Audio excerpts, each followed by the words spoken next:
हाँ। Hello, good morning everyone. Last lecture में हमने क्या मध्य प्रदेश की जनजातियों से संबंधित क्या संवैधानिक प्रावधान देख लिए थे और ये हमारे क्या एमपीपीएससी की जो प्री की यूनिट 10 है उसके साथ उसके लिए बहुत ज़्यादा इंपॉर्टेंट है ना। इसमें से आपको 10 क्वेश्चन तो आपको देखने को ही मिलेंगे, है ना। इसमें हमने क्या क्या देख लिए थे संवैधानिक प्रावधानों के अंतर्गत। सबसे पहले हमने परिभाषा देख ली थी। परिभाषा किसमें दी है? 366 के खंड 25 में अनुसूचित जनजाति की शेड्यूल्ड ट्राइब की क्या परिभाषा दी गई है। और वितरण हमने किस में देख लिया था? 342 में हमने वितरण देख लिया था इसमें। इसके बाद हमने सामाजिक सुरक्षा से संबंधित प्रावधान में क्या अनुच्छेद 17 देख लिया था, जिसमें छुआछूत का अंत दिया गया है। और भी हमने अनुच्छेद 24 देख लिया था, 25 देख लिया था ना, जिसमें मानव जो बलात्कार श्रम है उसका निषेध है, ये सब चीजें देख ली थी। आर्थिक सुरक्षा से संबंधित हमने अनुच्छेद देख लिए थे और शैक्षणिक शिक्षा से संबंधित अनुच्छेद देख लिए थे, जिसमें हमने 16 का 4 का का देख लिया था, 16 के 4 का खा देख लिया था ना। ये सब हमने क्या इन डिटेल अच्छे से पढ़ लिया था, जो क्या संवैधानिक प्रावधानों के अंतर्गत है, जो अनुसूचित जनजातियों को प्राप्त है ना।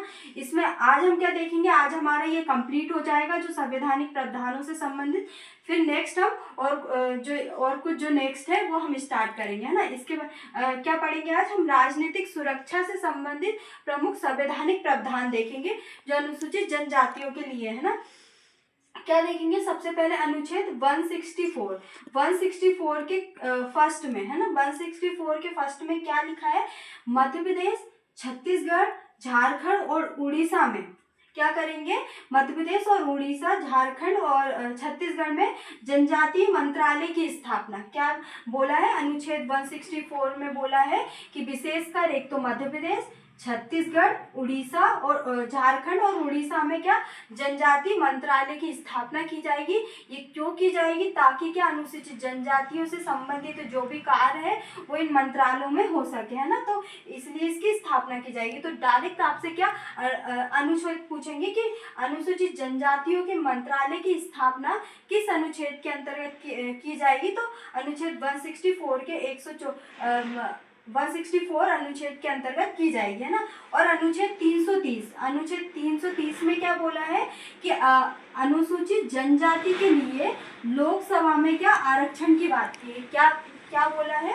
अनुसूचित जनजातियों के लिए लोकसभा में आरक्षण की बात की गई है। अगर हम लोकसभा में आरक्षण की बात करें तो अनुसूचित जनजाति और अनुसूचित जाति के दोनों के लिए कितनी सीटों में आरक्षण है? 84 सीटों में क्या आरक्षण दिया है लोकसभा में, है ना। तो अगर हम बात करें एसटी की, एसटी जनसंख्या को, एसटी की जो जनजाति उनको कितना आरक्षण मिलता है लोकसभा में? तो 47 सीटों पर क्या एसटी की जनसंख्या को क्या आरक्षण मिलता है ना। और अगर इसमें हम मध्य प्रदेश की लोकसभा में देखें तो मध्य प्रदेश की लोकसभा में कितनी सीटें हैं? तो 29 सीटें क्या है मध्य प्रदेश की लोकसभा में, जिसमें से कितनी 6 सीटों पर अनुसूचित जनजातियों को क्या आरक्षण मिलता है, जिसमें से 4 सीटों पर किसको? अनुसूचित जाति को आरक्षण मिलता है। तो क्या इस किसमें दिया है? अनुच्छेद 330 में क्या बोला है? लोकसभा में अनुसूचित जनजातियों के लिए आरक्षण की बात की गई है ना। तो इसमें ये दोनों के लिए बोला है, अनुसूचित जाति और अनुसूचित जनजाति के लिए। तो हमने ये दोनों का ही देख लिया कि कितना कितना आरक्षण मिला है ना। और टोटल आरक्षण भी देख लिया कि 84 सीटों पर आरक्षण मिलता है ना।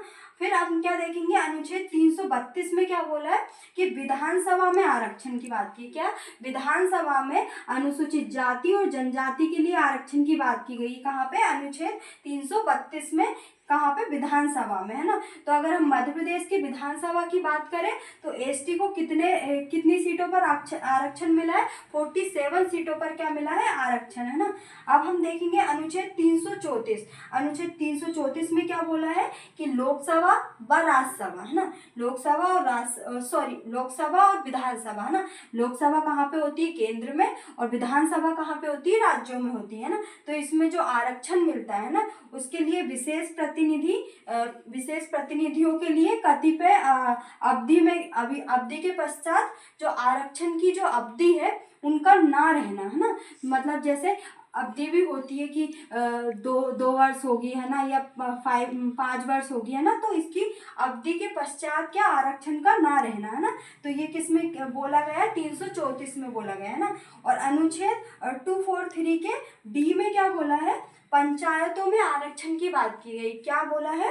पंचायतों में आरक्षण की बात की गई। इसको हम क्या मध्य प्रदेश के परिप्रेक्ष्य में देख लेते हैं, क्योंकि हम क्या पढ़ रहे हैं, मध्य प्रदेश की जनजातियां पढ़ रहे हैं, तो इसको हम मध्य प्रदेश के परिप्रेक्ष्य में देखेंगे कि मध्य प्रदेश में क्या है। तो मध्य प्रदेश में महिलाओं को क्या 1/3 क्या आरक्षण मिलता है। क्या है? महिलाओं को क्या 1/3 आरक्षण मिलता है, मतलब 1/3 महिलाओं को आरक्षण मिलता है। और मध्य प्रदेश और भारत में दोनों में ही क्या जो क्या है, चक्रीय पद्धति में क्या आरक्षण मिलता है, मतलब 1 साल किसको मिल जाएगा, पुरुष को, और 1 साल क्या महिलाओं को मिल जाएगा, है ना। तो ये चक्रीय पद्धति को क्या अपनाया गया है। और मध्य प्रदेश में क्या विशेषकर 1/3 पे महिलाओं को आरक्षण तो मिलता ही है ना, क्या पंचायतों में। तो इसकी बात किसमें की गई है? अनुच्छेद 243 के डी में किसकी बात की है? पंचायतों में आरक्षण की, है ना। अब अनुच्छेद क्या 243 के टी में, है ना। हम ये भी देख लें ये किस भाग के अंतर्गत आता है। तो ये भाग 9 के अंतर्गत आता है ना। किसके?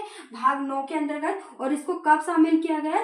73वें संविधान संशोधन 1992 के द्वारा पंचायतों को शामिल किया, है ना। और 243 के टी में या नाम में क्या दिया है? नगर पालिकाओं में आरक्षण, मतलब स्थानीय निकायों में क्या आरक्षण की बात की गई है। कि इसमें भी क्या 1/3 आरक्षण किसको? महिलाओं को। 1/3 आरक्षण भी बोल सकते हैं, या हम 15% आरक्षण क्या महिलाओं को मिलता है ना। पर क्या मध्य प्रदेश की जो नगर पालिका है उसमें, है ना, स्थानीय स्वशासन में। और ये किस में दिया गया? भाग 9 के काम में इसका वर्णन किया गया। इसमें भाग 9 के काम में इसका वर्णन किया गया है। और ये कब जोड़ा गया था? 74वें संविधान संशोधन 1992 के द्वारा जो नगर स्थानीय स्वशासन है वो जोड़ा गया था, है ना। अब हम क्या देखेंगे? अनुच्छेद 371। इसमें क्या है? इसमें क्या पूर्वोत्तर जो राज्य है, पूर्वोत्तर राज्य जिसमें क्या नागालैंड आ जाएगा, आपका असम आ जाएगा, मणिपुर आ जाएगा, सिक्किम, मिजोरम और अरुणाचल प्रदेश। इनको क्या बोलते हैं? 7 सिस्टर भी बोलते हैं। क्या बोलते हैं? जो पूर्वोत्तर राज्य है उनको क्या बोलते हैं? 7 सिस्टर बोलते हैं। इसमें क्या जो जनजातियों से संबंधित विशेष प्रावधान की बात की गई है। क्या? विशेष प्रावधान की। तो हम इसमें ये देख लेते हैं, डायरेक्ट आपसे क्वेश्चन पूछ सकते हैं कि 371 के का में कौन सा राज्य दिया है, 371 के खा में कौन सा राज्य दिया है, 371 के गा में कौन सा राज्य दिया है। तो हम ये इसमें कंफ्यूज हो जाते हैं कि ये डायरेक्ट क्वेश्चन होते हैं ना, इसमें ज्यादातर हम कंफ्यूज ही होंगे ना। तो 371 के काम है, मतलब ए में क्या दिया है? नागालैंड, और बी में क्या दिया है? असम, और सी में क्या है? मणिपुर, और डी में क्या है? सिक्किम, और ई में क्या है? मिजोरम, और एफ में क्या है? अरुणाचल प्रदेश, है ना। तो ये राज्यों के बारे में दिया है, आप इसका सीक्वेंस भी याद रखना। और ए में क्या दिया है, बी में क्या है, सी में क्या है, इसको याद रखना, क्योंकि ये डायरेक्ट एग्जाम में क्वेश्चन पूछ सकते हैं ना। अब इसके बाद हम इसी के अंतर्गत एक चीज और देख लेते हैं जो कि बहुत ज्यादा इंपॉर्टेंट है, क्योंकि अभी क्या हाल ही में क्या मध्य प्रदेश ने इसको अपनाया है, तो हमारे लिए ये इम्पोर्टेंट रखता है ना। जैसे जो पेशा अधिनियम है ना, आपने सुना ही होगा। जो पेशा अधिनियम है वो किससे संबंधित है? पंचायतों से संबंधित है ना। पंचायत जो अनुसूचित जनजातीय क्षेत्रों में पंचायतों की स्थापना की जाएगी उससे संबंधित है ये पेशा अधिनियम। तो ये कब आया? 1996 में आया। और ये किससे संबंधित है? भाग 9 से संबंधित है, मतलब क्या पंचायतों से संबंधित है ना। और इसकी किसकी सिफारिश पर जो जो पेशा अधिनियम बना वो किसकी सिफारिश पे बना? भूमिया समिति की सिफारिश पर। किसकी सिफारिश पर? तो डायरेक्ट पूछ सकते हैं कि भूमिया समिति की सिफारिश पर क्या चीजें बनी? तो पेशा अधिनियम बना 1996 में, है ना। ये कब बना? 14 दिसंबर 1996 में बना। वर्तमान में इसमें कितने राज्य शामिल है? 10 राज्य। कितने? आपसे डायरेक्ट क्वेश्चन पूछ सकते हैं कि वर्तमान में पेशा अधिनियम में कितने राज्यों को शामिल किया गया है? तो 10 राज्यों को इसमें शामिल किया। और मध्य प्रदेश ने इसको कब स्वीकार किया? 15 नवंबर 2022 को। तो मतलब ये हाल ही की घटना है, तो आपको ये याद रखना बहुत जरूरी है, क्योंकि इससे डायरेक्ट क्वेश्चन बन सकते हैं ना कि पेशा अधिनियम के अंतर्गत मध्य प्रदेश शामिल है कि नहीं है ना, ये भी पूछ सकते हैं। तो जो भूमिया है, भूमिया जो व्यक्ति है उनका संबंध भी क्या मध्य प्रदेश से के झाबुआ से है। क्या है? मध्य प्रदेश के झाबुआ से किसका संबंध है? भूमिया का, है ना। जो भूमिया है, भूमिया के नाम पर ही भूमिया समिति की स्थापना की गई थी। तो इनका संबंध मध्य प्रदेश के झाबुआ से है ना, तो इसलिए भी ये और भी ज्यादा इंपॉर्टेंट रखता है ना। और अगर हम अन्य अनुच्छेद की बात करें तो 338 के काम में क्या दिया है? कि राज्य क्या वैसे तो राष्ट्रीय आयोग की स्थापना की जाएगी, और राज्यों में भी क्या अनुसूचित जाति जनजाति की स्थापना की जाएगी, है ना। इसके बाद अनुच्छेद 339 में क्या किया बोला है, अनुसूचित क्षेत्रों और जनजातियों के कल्याण के बारे में संघ का नियंत्रण, मतलब जो राष्ट्रपति का नियंत्रण होगा कि वो किसी भी अनुसूचित क्षेत्रों को क्या अनुसूचित क्षेत्र घोषित कर सकती है, और किसी भी जनजाति को क्या अनुसूचित जनजाति घोषित कर सकती है। जैसे अभी हमने क्या हाल ही की घटना में क्या मिजोरम और मेघालय में क्या देखा, वहाँ पे क्या राष्ट्रपति द्वारा एक अनुसूचित जाति को अनुसूचित जनजाति घोषित किया था, तो उसके परिप्रेक्ष्य में कुछ हमने घटनाएं देखी थी। तो क्या ये शक्ति किसको प्राप्त है, राष्ट्रपति को ये शक्ति प्राप्त है। तो आज के लेक्चर में क्या हमारा कंप्लीट हो गया, जो अनुसूचित जनजातियों से संबंधित संवैधानिक प्रावधान है वो आज के लेक्चर में हमने कंप्लीट हो गए। इससे ज़्यादा और कहीं से आपसे क्वेश्चन नहीं बनेंगे, जो भी बनेंगे बस यहीं से बनेंगे, क्योंकि मैंने जितने भी अनुच्छेद हैं जो जनजातियों से संबंधित है वो मैंने आपको सभी बता दी, और उनकी इन डिटेल और भी ज़्यादा डिटेल मैंने आपको बता दी है, जिसमें आपकी क्या आधी पॉलिटी भी कंप्लीट हो जाएगी, क्योंकि हमने जो अनुच्छेद देखे हैं और संवैधानिक प्रावधान जो अमेंडमेंट मैंने आपको बताए हैं वो आपकी पॉलिटी से रिलेट करते हैं ना, तो आपको उसमें भी आपको हेल्प मिल जाएगी पॉलिटी में। Thank you.